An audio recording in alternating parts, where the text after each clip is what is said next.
Rejoignez Benoît Dutrisac en temps réel par courriel. dutrisac@commercialcube.radio.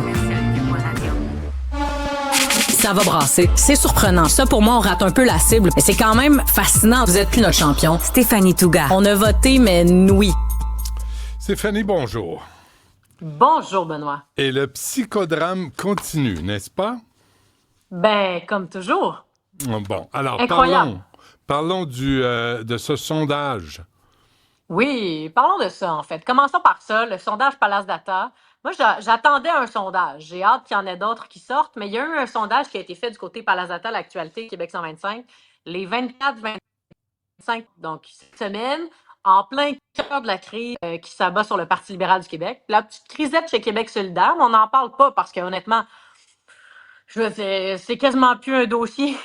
Ouais. Tant Québec solidaire que Vincent Marissal, c'est quasiment plus un dossier. Mais parlons de ce sondage-là. Notamment, j'avais hâte de voir ce que l'aiguille va bouger du côté du Parti libéral du Québec.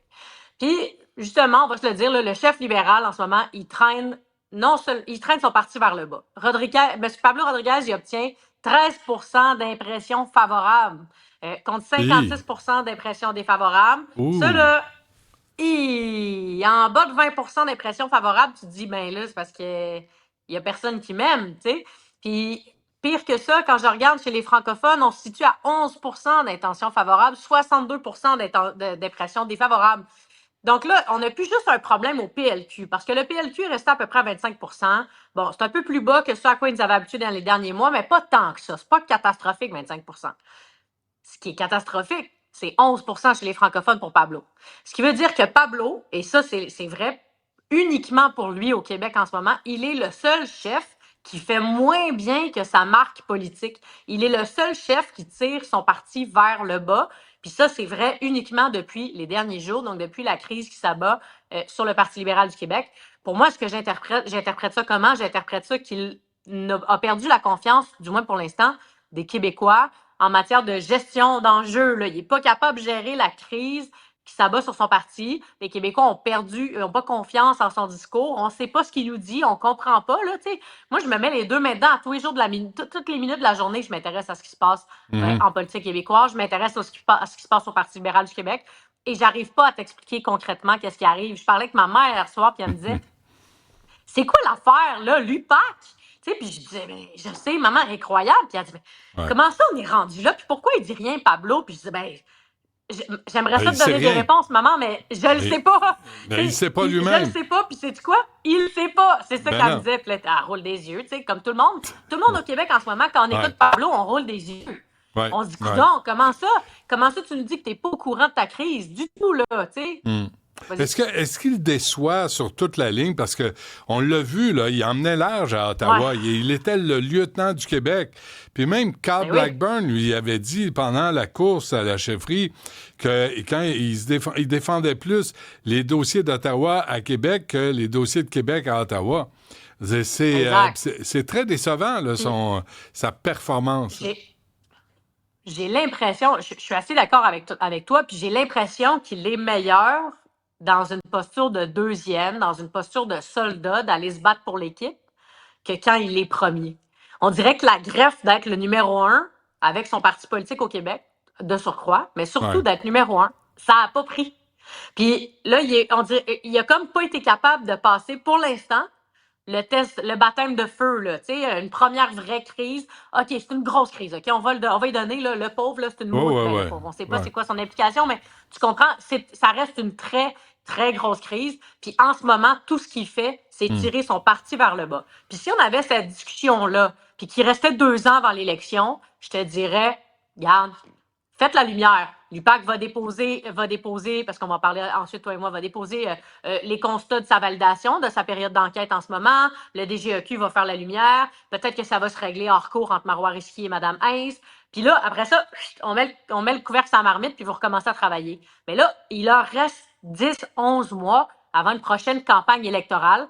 Pas mal certaine que parmi le caucus du PLQ en ce moment, matin, ils se disent « Ouais, on a-tu le temps de se trouver quelqu'un d'autre? » Parce que Pablo, visiblement, c'est peut-être pas le gars qu'il nous faut pour se rendre à l'élection. On n'a pas le temps de gérer cette crise-là avant l'élection. Ça va être qui? Ben, c'est ça la question. Tu sais, hier, tu avais en entrevue, hier ou avant-hier, il y avait Carl Blackburn qui était là. Définitivement une solide candidature sur le plan économique, sur le plan il va aller séduire aussi l'électorat francophone, pourrait faire mal à la CAQ. Cela dit, c'est quand même aussi un retour c'est un gars qui est là depuis longtemps, c'est un gars de longue date, c'est un organisateur. Donc, peut-être qu'on veut essayer de faire tabula rasa du côté du PLQ. On veut peut-être essayer de prendre quelqu'un qui est plus du 109, un Charles Milliard, par exemple. Mais, tu sais, Charles Milliard, il a fait une belle campagne, il a fini deuxième, mais est-ce qu'il a l'étoffe On pour, l'a pas en ce entendu. moment, là, ben c'est ça, puis ça reste un nouveau venu. En ce moment, j'ai l'impression que le PLQ a besoin d'un chef fort qui est capable d'asseoir son autorité sur son parti parce que ça fait 2 ans que le PLQ est sans vrai chef, disons. Il y a eu Marc Tanguay de manière intérimaire. Fait que ces 2 candidatures-là, je ne le sais pas. Là, on a un chef parlementaire qui s'appelle André Fortin, qui est une belle candidature, je pense aussi. Il ne s'est pas présenté à la dernière course à la chefferie. Fait que ça cocherait la case de 109 tout en étant quelqu'un qui a une certaine expérience. Puis Antoine Charest? Pourquoi pas? Antoine Charest. Écoute, d'après moi, il se couche le soir puis il se lève le matin en se disant « c'est moi le sauveur, peut-être ». Je pense que oui. Je veux dire, pour moi, il n'y a pas l'expérience requise aujourd'hui.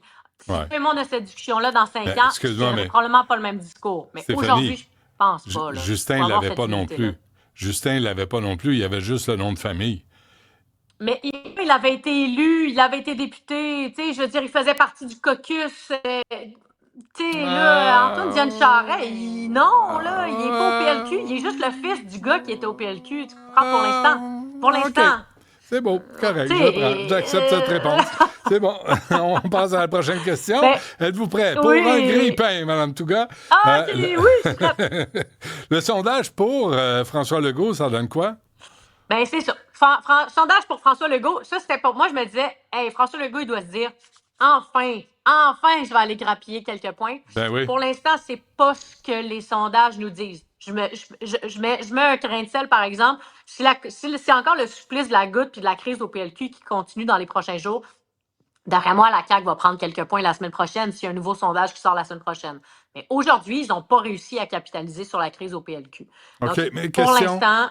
Question, le même sondage, mais après le dépôt de la loi sur la laïcité, après le dépôt de la loi sur les syndicats, je pense que la CAQ va compter des points. Exactement, notamment chez les francophones, notamment hors des grands centres, donc hors de Montréal, hors de Québec aussi. D'après moi, on va, puis à Québec, dans la région de la capitale nationale aussi, je pense qu'on va aller chercher quelques points ici et là. Mais pour l'instant, la personne qui est deuxième partout hors de Montréal, c'est Éric Duhem.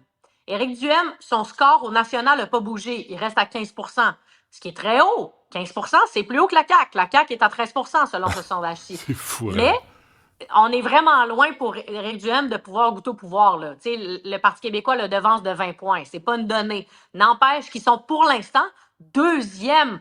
Éric Duhem score deuxième partout hors des grands centres, ce qui était le rôle de la CAQ jusqu'à il y a quelques jours, quelques semaines. Oui, mais excuse-moi, là, mais tu parles au pluriel à propos du Parti conservateur du Québec. Il faut parler au singulier. Qu'est-ce que tu veux dire? Ben, il y a autour d'Éric Duhem, moi, je peux pas te nommer un seul candidat potentiel pour se lancer dans la course aux prochaines élections. Là. Je veux dire, j'en vois pas. Peut-être que je les connais pas. Non, je pense que tu mets le doigt dessus. Pour l'instant, Éric Duhem, c'est pas mal le parti d'un seul homme. Hein. C'est Éric Duhem. Il a pris ce parti-là, il l'a amené de 5 % quand il l'a ramassé d'Adrien Pouliot à 15 % aujourd'hui, mais tout seul. T'sais. Pour l'instant, il n'est pas capable de nous montrer une équipe de gouvernement. Là. Mettons, au Parti québécois, on commence là, à voir doucement une équipe se composer les différents députés à l'aile parlementaire. Mais il y a des noms qui commencent à circuler de candidatures. On sait qu'il y a 700 bulletins et plus de candidatures qui ont été déposées. Je suis certaine qu'il y aura une équipe de gouvernement. Du côté du Parti libéral du Québec, s'ils se rendent, ils vont se rendre, mais dans le sens, s'ils se rendent avec Pablo, il y a une équipe aussi. Tu dis, au pire, ils vont savoir comment gouverner, tu sais. Mais là, du côté du PCQ, on la connaît pas, cette équipe-là, pour l'instant. Puis, ça lui nuit, parce que c'est juste lui qu'on connaît, c'est juste lui qu'on sait qu'il est habile. À voir, que Maïté Blanchet-Vizina irait. Mais il grappille ceux et celles qui sont insatisfaits du parti dans lequel ils étaient ou elle était. Là, ça donne pas une équipe très, très convaincante. Non, c'est ça.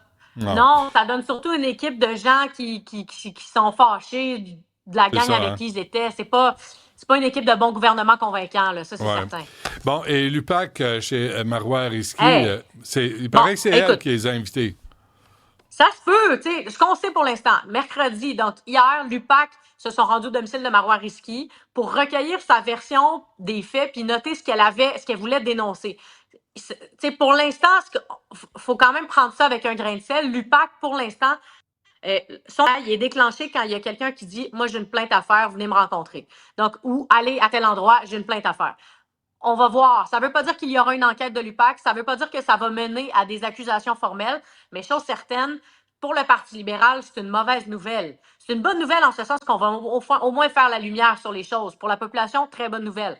Mais pour le PLQ, c'est un peu ramener les vieilles histoires du PLQ d'il y a 10, 15, 20, 30, 40 ans. Et ça, on ne veut pas retomber là-dedans parce que l'étiquette, et Simon Jolin Barrette l'a vraiment bien recollé hier, mais l'étiquette des pratiques douteuses au PLQ, il recolle vite. On est marqué de ça parce que la commission Charbonneau, ça a tellement marqué les esprits. Donc, on veut se distancier de ça le plus possible. Mais là, il y a 2 enquêtes, DGEQ et l'UPAC.